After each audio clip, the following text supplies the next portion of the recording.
Olá, paz do Senhor, eu sou o pastor José Eduardo, estamos lendo Uma Igreja com Propósito, do autor Rick Warren, e quero lembrar que nossas discussões estão feitas, comentários, trazendo experiências através do aplicativo WhatsApp. Você pode tirar mais informações através do nosso blog, Uma Igreja com Propósito, csf.blogspot.com. E vamos à parte 2, Tornando uma Igreja Dirigida com Propósito, capítulo 3. O que motiva a sua igreja? Steve Johnson iniciou a reunião mensal do Conselho da Igreja de Westside exatamente às 19 horas. Temos muitas decisões a tomar nessa noite, então é melhor começarmos, anunciou. Como vocês sabem, a pauta de hoje inclui a aprovação de um programa unificado da igreja para o próximo ano. Temos de apresentá-la à congregação em 2 semanas. Como presidente, Steve estava bastante ansioso em relação ao que iria acontecer. Só a reunião anual de orçamento provocava mais discórdia e debates que a reunião de planejamento. Quem quer começar? Perguntou Steve. Isso é fácil, disse Benfield, diácono e membro da igreja havia 26 anos. O ano passado foi um bom ano, basta repetir todas as coisas boas que fizemos. Creio que devemos reavaliar tudo o que estamos fazendo. Só porque o programa funcionou no ano passado, não significa que automaticamente continuará funcionando este ano. Penso que seria interessante introduzir um estilo diferente no culto de celebração.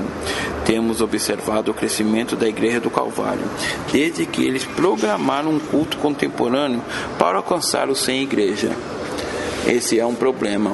Algumas igrejas fazem qualquer coisa para atrair o povo, replicou Ben. Esquece-se de que a igreja é para nós, os cristãos. Temos de ser diferentes e nos preparar para o mundo. Não podemos nos conformar com o que há lá fora. Ver isso acontecer na igreja de Outside seria decepcionante.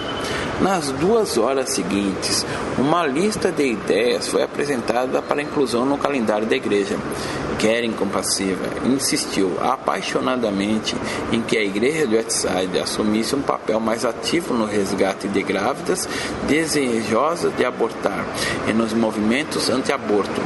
John, corajoso, deu um testemunho emocionante de como Promise Keepers, Guardiões da Promessa, grupo evangélico composto só de homens, mudou sua vida e sugeriu um quadro cheio de atividades para homens. Linda Amorosa falou sobre a necessidade de desenvolver vários grupos de apoio a pessoas carentes. Bob, educador, deu opiniões costumeiras sobre a fundação de uma escola cristã. Jerry, econômico, nervoso com tantas ideias, a cada proposta perguntava: quanto isso vai custar? Todas as sugestões eram válidas. O problema é que parecia não haver um padrão de referência pelo qual o conselho pudesse avaliar e decidir quais programas adotar. Finalmente, Clark, persuasivo, falou. Sua voz era a que todos queriam ouvir à altura daquele campeonato. Sempre que havia impasse nas reuniões administrativas da igreja, ele costumava fazer um pequeno discurso, e a maioria votava de acordo com suas conclusões. Não que suas ideias fossem melhores. Na verdade, o grupo frequentemente discordava delas, mas a personalidade marcante de Clark parecia dar sentido a tudo. Qual o problema nesse cenário? Forças múltiplas estão competindo para a atenção, a tentativa de dirigir a igreja. Isso resulta em conflito, porque elas apontam diversas direções ao mesmo tempo. Se você procurar a palavra dirigir no dicionário, encontrará essa definição: guiar, controlar e direcionar. Quando dirige o grupo, você guia, controla e direciona. Quando dirige uma orquestra, você guia, controla e direciona a música. Toda igreja é dirigida, motivada por alguma coisa. Existe uma força que a conduz, uma convicção motivadora por trás de tudo que acontece no meio dela.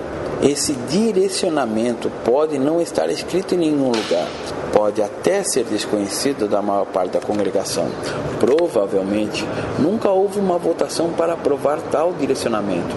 No entanto, ele existe e influencia cada aspecto da vida da igreja. Qual a força que direciona e motiva a sua igreja? Igrejas dirigidas por tradições.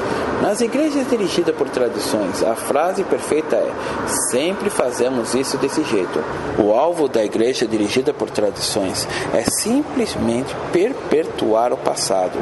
Mudanças são quase sempre vistas de forma negativa e a estagnação é interpretada como sinônimo de estabilidade. Igrejas mais antigas tendem a se prender a determinadas regras, regulamentos e rituais, enquanto as mais jovens tentam se unir a um propósito e missão. Em algumas igrejas, a tradição é tão forte que qualquer outra coisa, até mesmo a vontade de Deus, se torna secundária. Ralph Nienberg diz que as 5 últimas palavras de uma igreja são: nunca fizemos isso desse jeito. Igrejas dirigidas por personalidades. Nessas igrejas, o fato mais importante é o que o líder da igreja quer. Se o pastor está servindo na igreja há muito tempo, certamente é a personalidade que o motiva.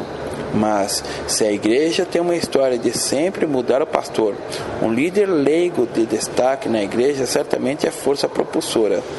Um dos problemas comuns das igrejas dirigidas por personalidades é que o planejamento é sempre determinado pelo passado, por necessidades e insegurança do líder, e não pela vontade de Deus ou pela necessidade das pessoas. Outro problema é que tais igrejas ficam em uma encruzilhada quando a personalidade dominante se retira ou morre. Igrejas dirigidas por finanças. A questão que ronda a mente de cada pessoa numa igreja dirigida por finanças é: quanto isso vai custar? Nada é mais importante que as finanças. O debate mais quente é sempre sobre o orçamento. Mordomia e fluxo de caixa são elementos essenciais a uma igreja saudável, mas as finanças jamais podem ser um fator de controle. O item principal deve ser o que Deus quer para a igreja faça. As igrejas não existem para produzir lucro. A razão da existência de uma igreja não deve ser quanto conseguimos economizar, e sim quem foi salvo. Tenho observado que muitas igrejas são dirigidas pela fé em seus primeiros anos, mas depois o dinheiro assume o controle. Igrejas dirigidas por programas. A escola bíblica, o departamento feminino, o coral e o grupo de jovens são a força motivadora de algumas igrejas. Numa igreja dirigida por programas, todas as forças estão concentradas em manter o que foi planejado. A igreja dirigida por programas, em vez de proporcionar o crescimento espiritual das pessoas, trabalha somente no preenchimento de cargos. A comissão de indicações é o grupo mais importante da igreja. Seus resultados não são esperados. As pessoas envolvidas culpam a si mesmas por não trabalhar o suficiente. Ninguém jamais questiona se o programa ainda não funciona. Igrejas dirigidas por construções. Winston Churchill disse certa vez: damos formas a nossos prédios e depois os prédios é que nos dão forma. Muitas vezes, a congregação é tão ansiosa por construir um belo edifício que seus membros são obrigados a gastar mais do que possuem. A maior provisão do orçamento é para a manutenção das instalações. Fundos para sustentar o ministério têm de ser desviados para pagar intermináveis prestações.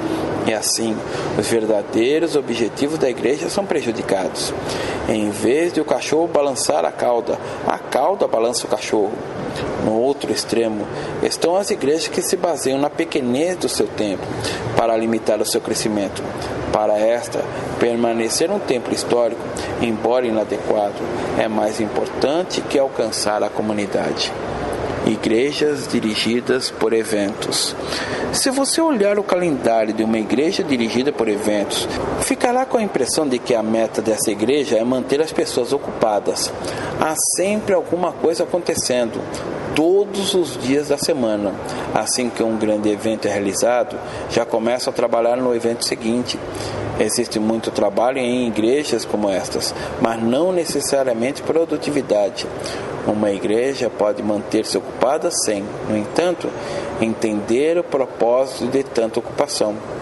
Alguém precisa questionar: Qual o propósito de cada uma de nossas atividades? Numa igreja dirigida por eventos, o número de pessoas que frequentam as programações é a única medida de fidelidade e maturidade. Devemos evitar que as reuniões substituam o ministério como principal atividade dos cristãos. Igrejas dirigidas por visitantes. Na tentativa honesta de alcançar almas para Cristo e ser relevante na cultura moderna, algumas igrejas permitem que as necessidades dos não cristãos se tornem sua força motivadora. A principal pergunta é: o que os visitantes estão querendo? Claro, devemos ser sensíveis às necessidades, às emoções e aos interesses dos não cristãos. Planejar cultos evangelísticos visando a essas necessidades é uma ideia inteligente, mas não podemos permitir que isso dirija por completo a programação da igreja. Os propósitos de Deus para uma igreja incluem evangelismo, mas isso não exclui os outros propósitos. Atrair visitantes é o primeiro passo para fazer discípulos, mas essa não deve ser a força propulsora da igreja. Para os negócios, é bom oferecer no mercado tudo que o cliente quer, mas a missão da igreja é mais elevada. Ela deve se interessar por visitantes, mas não pode ser dirigida por eles. É nosso dever adaptar o estilo da comunicação à nossa cultura, mas sem adotar seus elementos pecaminosos e sem nos render a eles. Um paradigma bíblico: igrejas dirigidas por propósitos. O que é necessário hoje são igrejas dirigidas por propósitos ao invés de por outras forças. Esse livro foi escrito para oferecer um novo paradigma de igreja dirigida por propósitos, uma alternativa bíblica e saudável para a forma tradicional de organização e funcionamento das igrejas. Existem dois elementos básicos nesse paradigma. Primeiro, ele requer uma nova perspectiva. Você deve começar a enxergar tudo que a igreja faz pela ótica dos 5 propósitos do Novo Testamento. É descobrir como Deus deseja que ela se equilibre. Segundo, esse paradigma requer um processo que permita o cumprimento do propósito da igreja. Neste livro, explica o propósito que usamos em Salt Black, o qual permitiu que experimentássemos até aqui saúde e crescimento constante. Isso não é uma teoria vinda de uma torre de marfim. Ela foi testada numa igreja real. Reproduziu uma das igrejas maiores e de maior crescimento da história americana. Também produziu resultados animadores em milhares de outras igrejas da América, na Austrália, na Europa e na Ásia. Sua igreja, seja qual for o tamanho ou localização, será mais saudável, forte e eficaz se orientada por propósitos. O apóstolo Paulo afirma que Deus julgará o que construímos pelo que permanecer. Sua obra será mostrada, porque o dia a trará a luz, pois será revelada pelo fogo, que provará a qualidade da obra de cada um. Se o que alguém construir permanecer, esse receberá recompensa. 1 Coríntios capítulo 3, verso 13 e 14. Ele também revela que a chave para construir algo permanente é edificar sobre o alicerce correto. Conforme a graça de Deus que me foi concedida, eu, como sábio construtor, lancei o alicerce, e outro está construindo sobre ele. Contudo, veja cada um como constrói, porque ninguém pode colocar outro alicerce, além do que já está posto, que é Jesus Cristo. Versos 10 e 11. Igrejas fortes são construídas sobre propósitos. Enfocando igualmente todos os 5 propósitos, sua igreja irá desenvolver um equilíbrio sadio, que produzirá um crescimento duradouro. Em Provérbios capítulo 19, verso 21, lemos: muitos são os planos do coração do homem, mas o que prevalece é o propósito do Senhor. Planejamentos, programas e personalidades passam, mas o propósito de Deus permanecerá. A importância de ser dirigido por propósitos. Nada precede o propósito. O ponto de partida de cada igreja deve ser a questão: por que existimos? Até que saiba a razão da existência de sua comunidade, você não tem um alicerce nem motivação, nem direção no ministério. Se você está implantando uma igreja, sua primeira tarefa é a de definir o propósito dela. É muito mais fácil estabelecer a base correta para uma igreja nova que tentar endireitar uma que já existe há anos.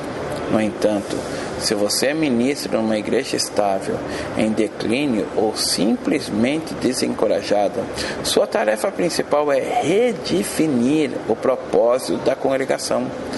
Esqueça qualquer outra coisa até que você tenha estabelecido nossos propósitos na mente do povo. Procure resgatar a visão do que Deus quer realizar em sua igreja e por meio dela. Nada revitaliza mais rapidamente uma igreja desencorajada que a redescoberta de seu propósito. Enquanto me preparava para iniciar Salt Black, um dos fatos mais importantes que descobri em minha pesquisa foi de que toda igreja saudável, com bom crescimento, tem identidade definida. Ela entende sua razão de ser e é precisa em seus propósitos. Sabe exatamente para o que Deus a chamou. Sabe o que Deus espera dela e também em que não se deve meter. Sua igreja tem identidade definida? Se você perguntar a membros da igreja o porquê da existência de sua igreja, obterá respostas variadas. A maioria das igrejas não tem um consenso claro sobre esse assunto. Win Arn, consultor para igrejas, certa vez me falou sobre uma pesquisa que havia feito. Entrevistando membros de quase 1000 igrejas, fez a seguinte pergunta: por que a igreja existe? A resposta de 89% deles foi: o propósito da igreja é tomar conta da minha família e das minhas necessidades. Para muitos, o papel do pastor é simplesmente manter alegre as ovelhas que já estão no pasto e tratar de não perdê-las. Apenas 11% deles responderam que o propósito da igreja é ganhar o mundo para Jesus Cristo. Os pastores das mesmas igrejas também foram procurados para responder a pergunta. O incrível é que o resultado foi exatamente o oposto. Dos pastores pesquisados, 90% disseram que o propósito da igreja é ganhar o mundo e 10% responderam que é cuidar das necessidades dos membros. Não é de admirar que haja estagnação em muitas igrejas nos dias de hoje.